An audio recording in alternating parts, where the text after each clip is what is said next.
오늘 우리에게 주시는 하나님 말씀은 사무엘하 15장 1절에서 6절까지의 말씀입니다. 그 후에 압살롬이 자기를 위하여 병거와 말들을 준비하고 호위병 50명을 그 앞에 세우니라.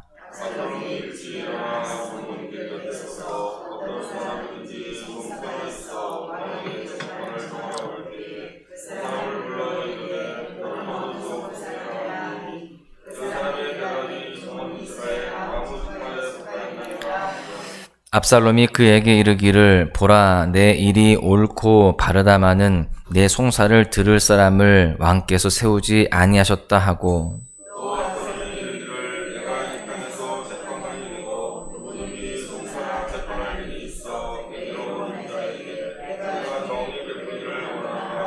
사람이 가까이 와서 그에게 절하려 하면 압살롬이 손을 펴서 그 사람을 붙들고 그에게 입을 맞추니, 이스라엘 무리 중에 왕께 재판을 청하러 오는 자들마다 압살롬의 행함이 이와 같아서 이스라엘 사람의 마음을 압살롬이 훔치니라. 아멘. 작은 돌멩이 하나는요, 그렇게 큰 힘을 가지고 있지 않습니다. 허리 높이에서 작은 구슬 하나를 내 발 위에 떨어뜨린다 한들 그렇게 크게 아프지가 않죠. 그런데 높은 건물에서 그 작은 돌멩이를 떨어뜨린다라고 한다면 그것에 맞는 사람은 큰 충격을 받을 수밖에 없습니다. 굉장히 치명적이죠. 같은 돌멩이인데 파괴력에 차이가 나는 이유가 무엇일까요? 힘이 다르기 때문입니다. 높은 곳에서 떨어지는 돌멩이는 낮은 곳에서 떨어지는 돌멩이와는 달리 그 높이만큼 속도가 빨라져서 더 세게 부딪히게 되기 때문에 서로 힘의 차이가 나게 되는 것입니다. 내리막길에서 구슬을 굴리면 처음에는 천천히 구르다가 시간이 지나면 가속도가 붙어서 속도가 빨라지는 것과 같은 원리입니다. 이것은 영적인 부분에서도 마찬가지입니다. 하나님을 기쁘시게 하는 선한 일에는요, 사실 가속도가 붙기 쉽지 않습니다. 부단하게 노력하고 헌신하고 애를 써야 그 모습을 겨우 유지할 수 있죠. 특별한 하나님의 은혜가 있을 때 선한 일에 가속도가 붙을 수 있는 것입니다. 그런데 악은 정반대입니다. 딱히 아무 노력을 하지 않아도요, 마음에 악을 품게 되면 어느 순간 걷잡을 수 없이 빨라지고 커져버리게 됩니다. 악이라는 것이 그렇습니다. 내가 그 악을 떨쳐내지 않으려고 어떤 노력도 하지 않고 가만히 있으면 악은 점점 더 커지고 더 빨라지고 힘이 세지게 되어 있습니다. 그래서 우리는 악을 인지하는 순간 그 악을 끊어내기 위해서 부단히 노력을 해야 됩니다. 회개해야 되고요. 또 스스로 영적 싸움을 싸워내야만 됩니다. 그렇지 않으면 가만히 있으면 그 악은 점점 가속도가 붙는다라는 것이죠. 오늘 우리가 함께 읽은 본문의 말씀 속에서 악의 가속도가 붙은 압살롬의 모습을 볼 수가 있습니다.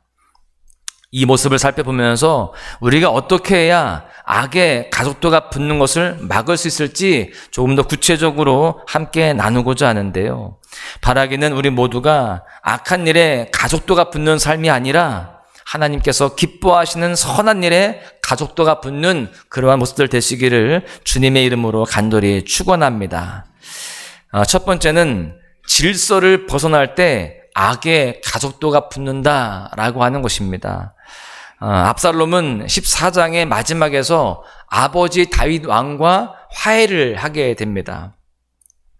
우리가 어제 살펴본 것처럼 화해의 장면이 사실 엄청 극적이거나 감동을 자아내지는 않았습니다. 그저 관례적으로 압살롬이 왕에게 절을 하고요, 왕이 압살롬과 입을 맞춘 이야기로 14장이 그렇게 마무리가 되고 있습니다. 그리고 바로 이어서 나오는 이야기가 오늘 우리가 읽은 사무엘하 15장의 이야기입니다. 그술 땅으로 도망가서 3년, 또 예루살렘으로 돌아와서 2년, 총 5년의 시간을 아버지를 제대로 만나지 못하고 살았는데, 이제 막상 아버지를 만나고 나니까 그 만남이 그리 감격적이지가 않았던 것입니다. 그런데요, 지금 정황상 아버지와의 만남 이전에 이미 압살롬은요, 마음속으로 어떤 생각을 품었느냐? 반역을 품고 있었습니다. 아버지와의 재회 이후에 바로 반역을 위해서 움직이기 시작하는데요. 본문 1절 말씀을 보시면 그 후에 압살롬이 자기를 위하여 병거와 말들을 준비하고 호위병 50명을 그 앞에 세우니라. 철저히 자기를 위해서 병거와 말들을 준비하고 호위병 50명씩이나 그 앞에 세워뒀다라는 것입니다.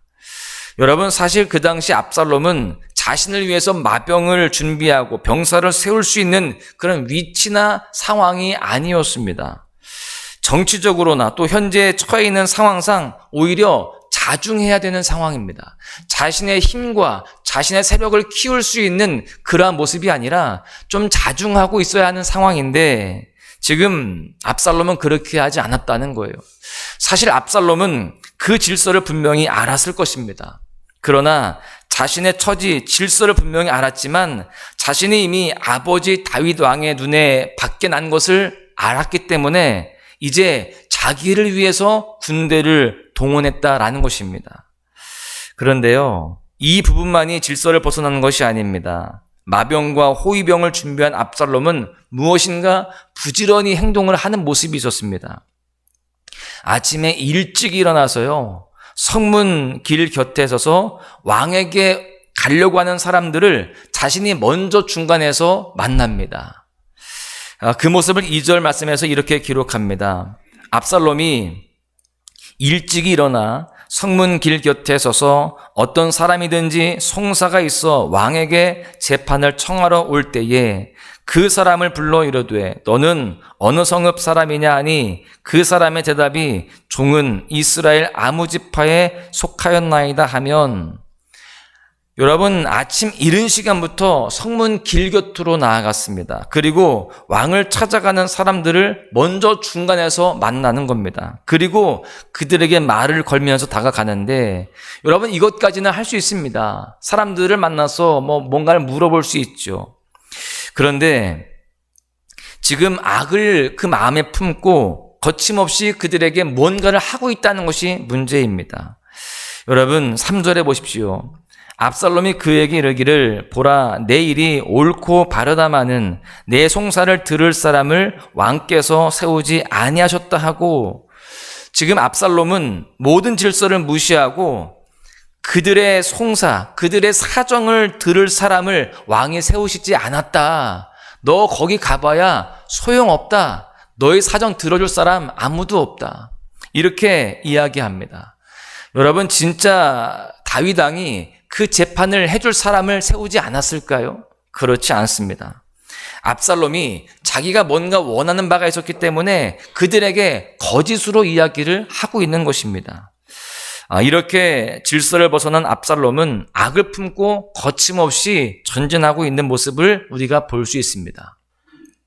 그런데 이 모습은 우리의 모습일 수 있다라는 것을 우리가 깨달아야 됩니다. 하나님께서 우리를 공동체 안에 부르시고 그 안에서 하나님께서 질서를 세우셨습니다. 그 질서를 따라가는 것이 때로는 답답하고 어려울 수 있어요. 내 뜻과 다를 수 있습니다. 그러나 하나님께서 그렇게 부르셨다라고 한다면 우리는 그 질서 안에서 살아가는 것이 마땅한 것입니다. 그것이 우리의 본분이라는 것이죠. 질서를 벗어나는 순간 고삐 풀린 망아지처럼 악을 향해 내달릴 수 있는 것이 우리의 연약함이라는 겁니다.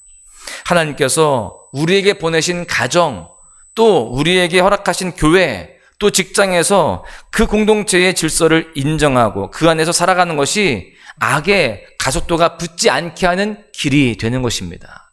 한번 그 질서를 깨기 시작하면, 또 그 질서에 도전하기 시작하면 우리의 마음 가운데에, 우리의 모습 가운데에 악은 점점 더 가속도가 붙게 되는 것입니다. 우리 모두가 공동체 안에서, 그 공동체의 질서 안에서 하나님께서 주신 그 은혜를 마음껏 누릴 수 있는 그런 모습이 되어야 할 줄로 믿습니다. 함께 질서를 세워가며 함께 그 공동체를 아름답게 만들어가는 그런 모습들이 되어야 된다라는 거예요. 그것이 바로 우리의 본분이며 주님이 원하시는 모습이라는 것입니다. 그렇게 살아갈 때에 우리의 모습 속에서 선한 모습들이 하나님의 뜻이 점점 더 가속도가 붙게 될 줄로 믿습니다. 두 번째는요, 하나님이 아닌 사람을 의지할 때 악의 가속도가 붙는다라는 것입니다. 여러분, 왜 압살롬은 사람들을 가는 길을 막아서서 자기의 편으로 만들려고 했을까요? 그 이유는 굉장히 단순합니다. 자신의 사람들이 많아지는 것이 자기에게 유리하겠다라는 판단을 한 것입니다. 아버지 다윗에게 반역을 한다 하더라도 사람들이 많으면 자기에게는 힘이 되게 되는 것이죠. 그래서 사람들을 자기 사람들로 만들기 위해서 그렇게 중간에서 사람들을 가로막고 또 그 거짓말을 해가면서 자기의 사람을 만들려고 노력했던 것입니다. 여러분, 압살롬이 누구를 의지해야 했을까요?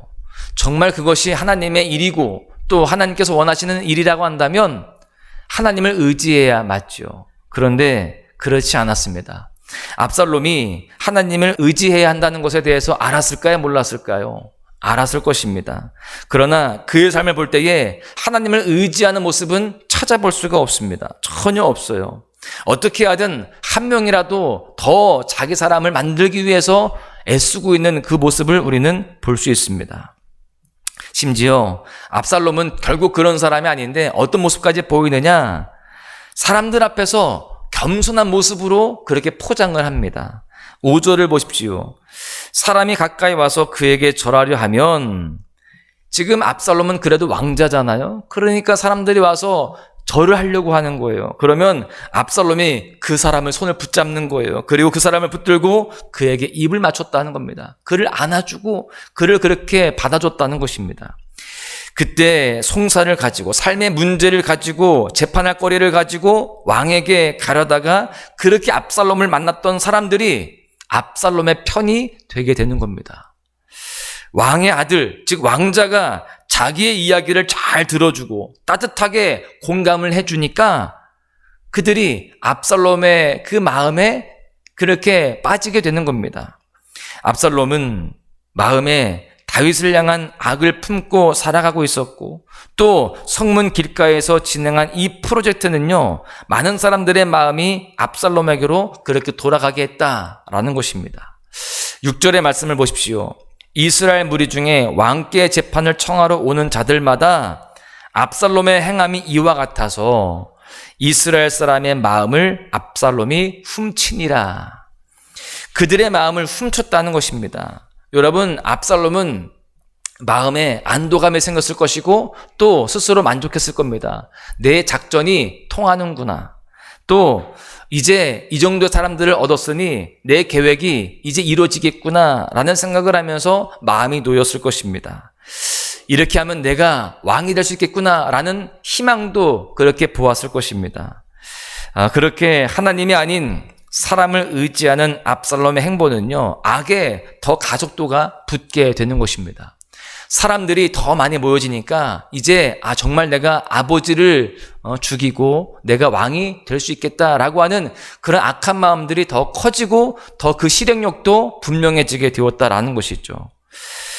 그렇게 많은 사람들을 자신의 편으로 만들어서 권력을 얻고 많은 일을 해야겠다라고 하는 압살롬의 결심은 여러분, 그를 더 악하게 만들게 되었습니다.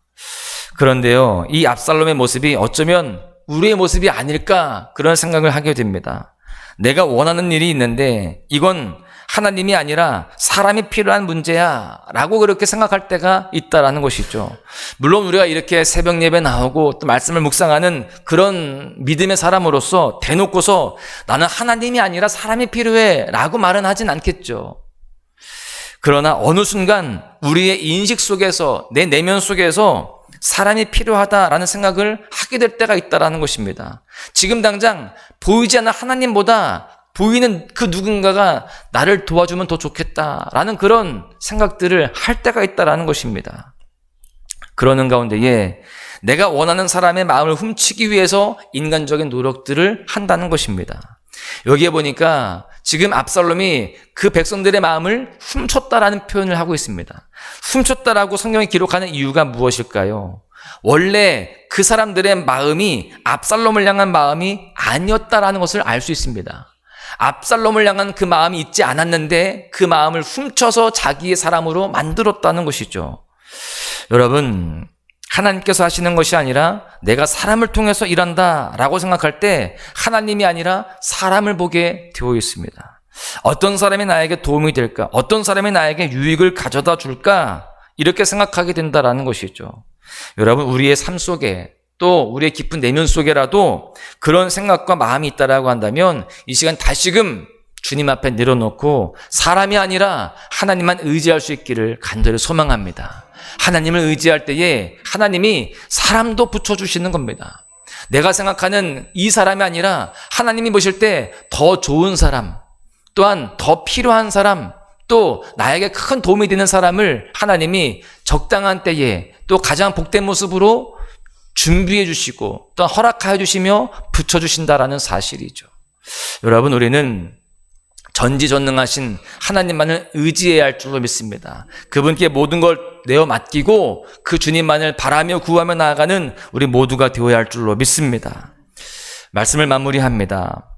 악은 선보다 더 가속도가 붙는 성질이 있기 때문에 악의 가속도가 붙지 않도록 우리는 삶을 늘 돌아보고 또 우리 스스로가 늘 돌이켜야 됩니다. 우리가 속한 공동체에서 질서를 무시하는 경향이 있다라고 한다면 하나님께서 질서를 세우셨음을 인정하고 그 질서 안에서 행해야 됩니다. 또한 어느 순간 우리 안에 하나님이 아닌 사람을 의지하는 마음이 들어와 있다라고 한다면 우리 시선을 다시금 하나님께로 돌려야 됩니다. 사람을 의지하다 보면 하나님께서 싫어하시는 악한 모습에 더욱더 가속도가 붙을 수 있기 때문에 그래요. 사랑하는 소망가족 여러분, 이 시간 함께 예배드리는 우리 모두가 또 소망의 묵상으로 주님의 말씀 앞에 선 우리 모두가 삶 속에서 악은 선보다 가속도가 잘 붙음을 우리가 고백하며 하나님만을 의지하는 삶을 살기로 다시 한번 결단하고 그런 삶을 살아내야 할 줄로 믿습니다. 오늘 하루 세상에 악이 아닌 하나님의 선하신 뜻이 우리 삶에 더욱 가속도가 붙는 삶으로 승리하시기를 주님의 이름으로 간절히 축원합니다. 주 선한 능력으로 안으시네 그 크신 발로 날 붙드시네 절망 속에도 흔들리지 않고 사랑하는